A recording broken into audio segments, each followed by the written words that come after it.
De Papo com Cidinha está de volta e desta vez, mais uma vez, falando sobre o 13 de maio, uma data a ser comemorada, não comemorada, libertação dos escravos.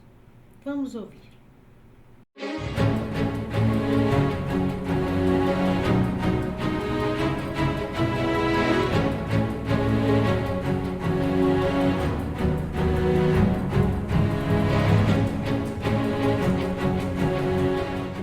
Professor Flávio Saldanha, Universidade Federal do Triângulo Mineiro, professor de História, professor 13 de maio.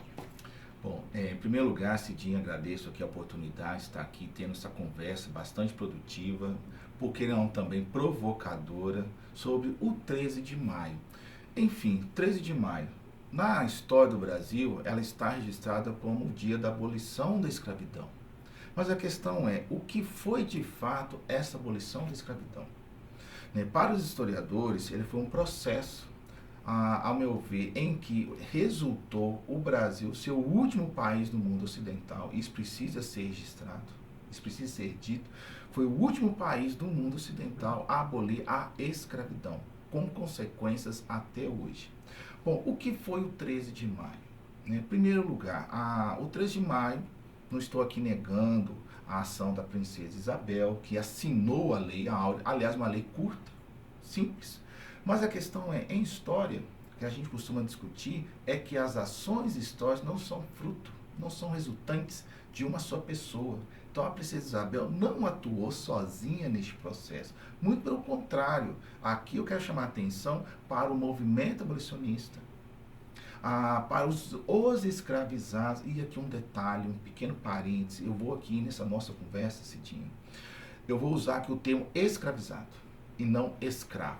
Por quê? Porque ninguém nasce escravo. Ao contrário, ele é escravizado, ele é submetido a essa condição cativa. E aqui eu chamo a atenção para um outro aspecto, a resistência dos escravizados. Por que eu estou chamando a atenção para isso? Porque os escravizados, durante todo esse processo que resultou na abolição da escravidão no Brasil, eles não foram submissos. Eles não foram passivos durante esse processo. Muito pelo contrário, a própria documentação, para quem quiser pesquisar sobre a escravidão, a documentação traz relatos de revoltas, fugas, quilombos. Inclusive, rapidamente falando, o Brasil foi palco, abrigou uma das maiores comunidades quilombolas das Américas, Palmares. Aliás, não é quilombo de Palmares, é quilombos de Palmares, porque era uma confederação de várias comunidades quilombolas vivendo em Palmares, que resistiu, repito, resistiu durante quase 100 anos. Professor, o senhor sempre faz uma provocação nas aulas do senhor. Exatamente. Pois bem, e qual é a provocação que eu coloco aqui para quem está nos assistindo? O 13 de maio deve ser comemorado ou não? Qual a importância da data histórica do 13 de maio? Na minha opinião, o 13 de maio deve ser celebrado sim. Celebrar o que com o 13 de maio? A resistência dos escravizados. A atuação, a militância do movimento abolicionista em prol daqueles, claro, o movimento abolicionista, preciso dizer, não é um movimento homogêneo. Alguns abolicionistas simplesmente queriam abolir a escravidão e ponto final. Já outros abolicionistas, eles queriam sim promover a abolição, mas conjugada com uma política de inserção social do agora ex-escravizados à sociedade. Então, em termos de celebração, deve celebrar a resistência dos escravizados, essa militância por parte de alguns mesmos movimentos abolicionistas e principalmente a cultura negra no país. 13 de maio, ele chegou sem nenhum, por exemplo, escravizado, como o senhor mesmo coloca. Sim, exatamente. Ele ganhou a sua liberdade sem nada. Aí uma outra questão que eu coloco aqui sobre o 13 de maio. O 13 de maio ele deve ser celebrado em busca das ausências, em busca dos silêncios. Quais os silêncios? Eu já mencionei aqui brevemente, retomo aqui, que é a questão da resistência dos escravizados. Porque, mais uma vez, os escravizados não foram não foram submissos a este processo. E, acima de tudo, os silêncios, as ausências, melhor dizendo. Quais as ausências do 13 de maio? Como eu falei, foi feita a abolição, mas a abolição ela se fez desacompanhada de um projeto de inserção social dos ex-escravizados à sociedade. Então, ou seja, a historiografia aponta que foi feita a abolição e, literalmente, simplesmente, os agora ex-escravizados foram então jogados à sua própria sorte, com consequências até hoje. Basta tentar, né, aos índices socioeconômicos, em que a população negra, e quando eu falo negro, eu estou aqui me referindo ao termo utilizado hoje pelo IBGE, de quem se autodeclara preto, de quem se autodeclara pardo. Os índices socioeconômicos que apontam a situação da população negra no Brasil são de uma altíssima situação de vulnerabilidade socioeconômica. E tem como pagar, ou pelo menos suavizar essa situação? Sim, tem. Aliás, é importante essa questão que há uma dívida histórica para com a população descendente dos escravizados. É importante dizer que durante o período pelo qual vigorou a escravidão e principalmente o tráfico de escravizados, que foi, acima de tudo, um tráfico altamente lucrativo, o Brasil foi o que mais recebeu homens e mulheres do continente africano na condição de escravizados. Portanto, eu digo aqui uma outra questão também, a título de reflexão, foi a África que civilizou este país.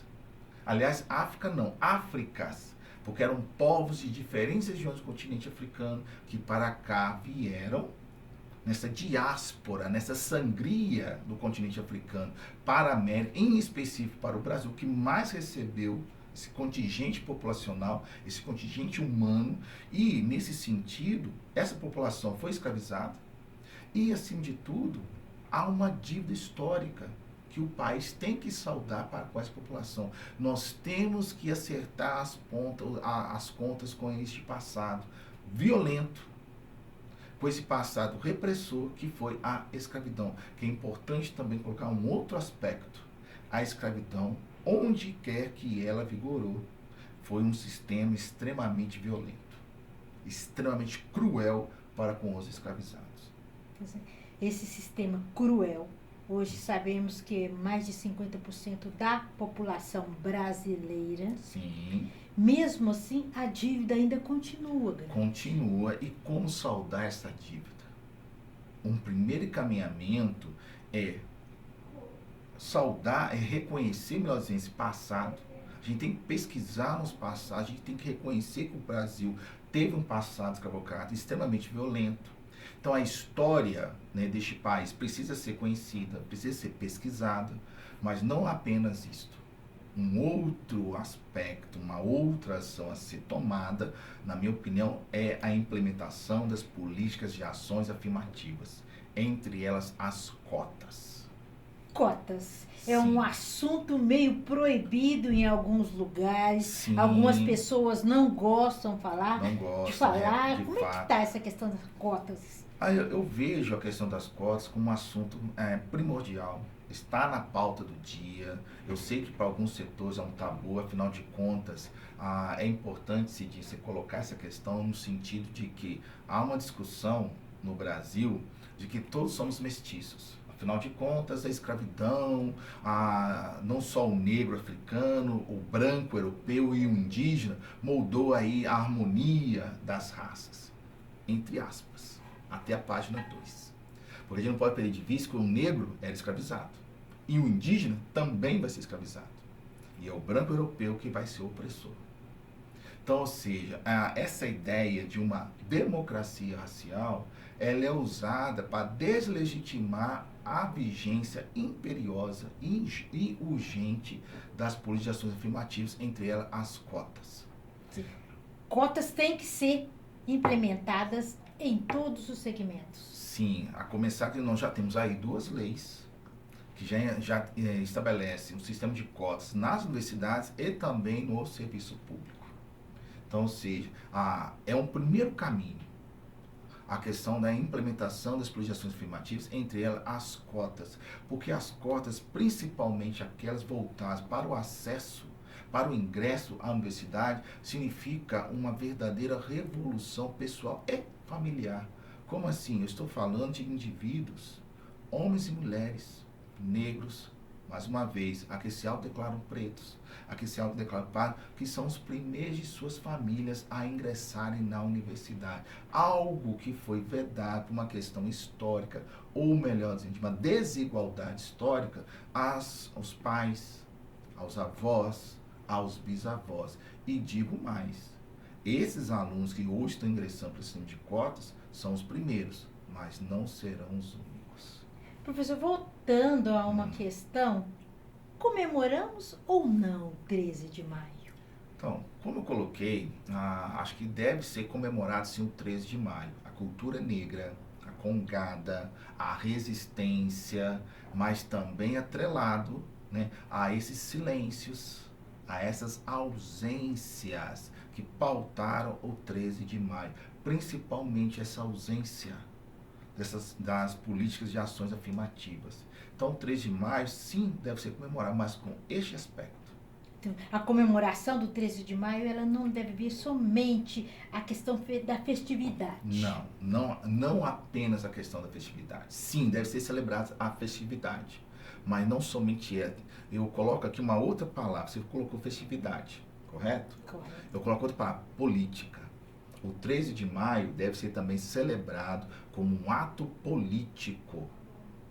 Um ato político no sentido de promoção da igualdade racial e de combate ao racismo estrutural. Esse racismo que o senhor fala, racismo estrutural, ele está evidente em todos os setores. Sim, basta tentar, como eu falei, os índices socioeconômicos. Né? A população negra, em termos de educação, saúde, acesso ao emprego, ocupa o quê? Os menores patamares.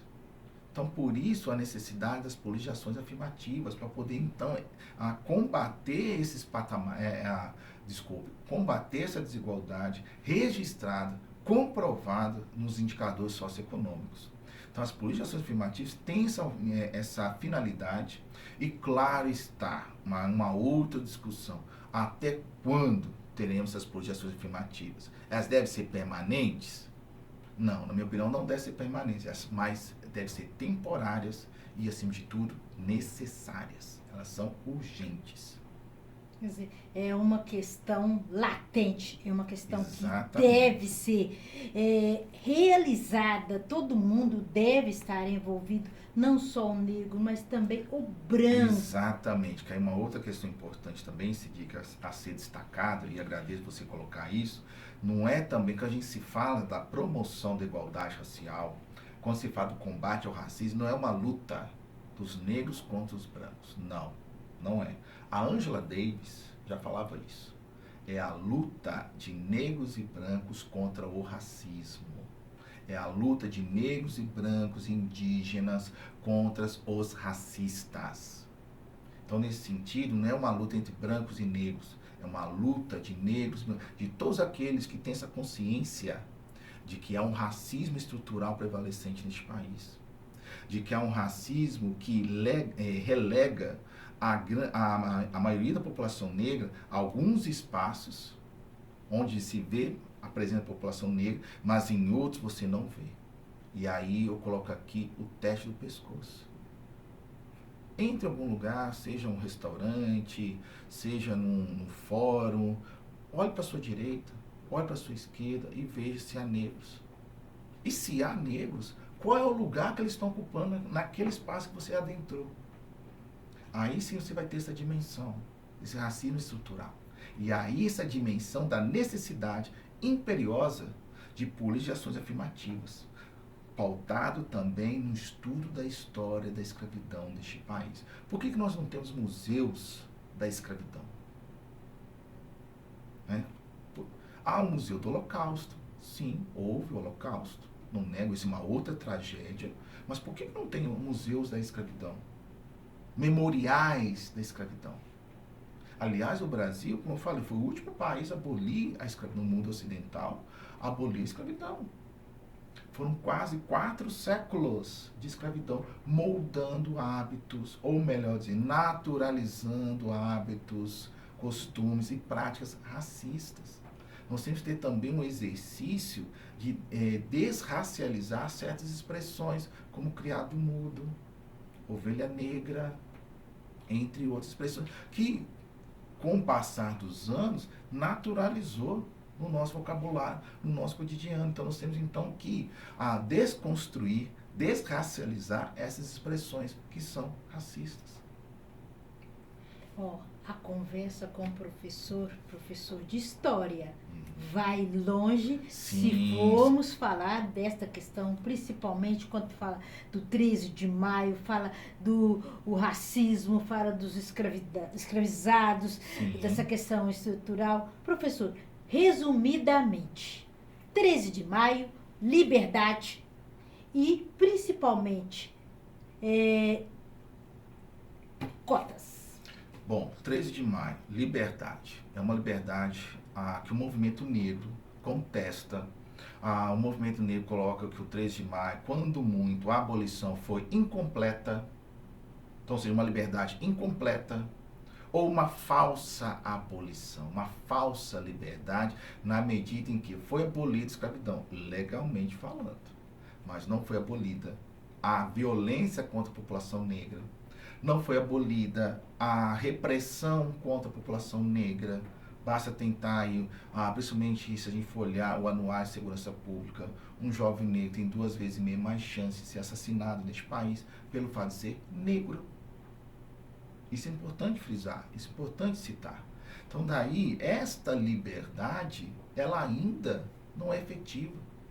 Muito embora, uma outra questão bem importante, juridicamente falando, nós somos todos iguais perante a lei. Sim, está na Constituição, não estou negando isso.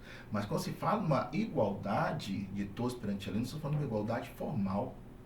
Agora, uma igualdade material, aí nós estamos muito longe. Muito longe. Haja vista que um outro dado histórico, como consequência dessa longevidade da escravidão, é o que o Brasil é hoje nos países mais desiguais do mundo. E como corrigir essa distorção? Como corrigir essa desigualdade? Cotas. Repito, políticas de ações afirmativas. Cotas, sim. Cotas enquanto forem necessárias. Pois é. O assunto é longo e temos muito a discutir, muito a falar. E principalmente quando vem uma questão que envolve toda uma raça e mais da metade da população brasileira. Não é isso, professor? Correto. Tanto é que agora, segundo o IBGE, mais da metade da população brasileira é negra. Se autodeclara negra, ou seja, preta ou parda. Isso é um dado significativo, porque até então o racismo estrutural ainda prevalecente neste país promove o quê? A negação do ser negro. Promove a negação, da cultura negra. E nesse sentido, esta autoafirmação, essa autodeclaração de se declarar preto ou pardo é significativo num país como o Brasil. Principalmente um país que teve um longo passado escravocrata. Obrigada, professor. Eu que agradeço. De Papo com Cidinha ainda vai voltar a falar sobre este assunto.